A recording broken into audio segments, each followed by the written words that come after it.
pasok ka pa rin sa kaharian ng Diyos. Kasi, siya ka na. Pero paano ba tayo makakatiyak, mga kapatid, na sa araw ng pagbabalik ng Panginoon ay kasama ka sa pagsalubog sa Kanya?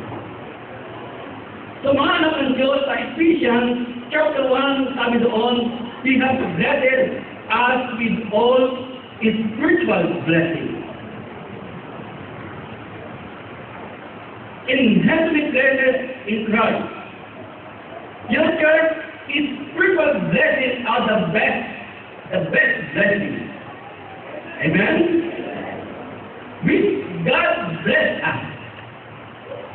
Maaari ang iba ay mayroong blessing ng kalusugan, pero hindi ng kayamanan.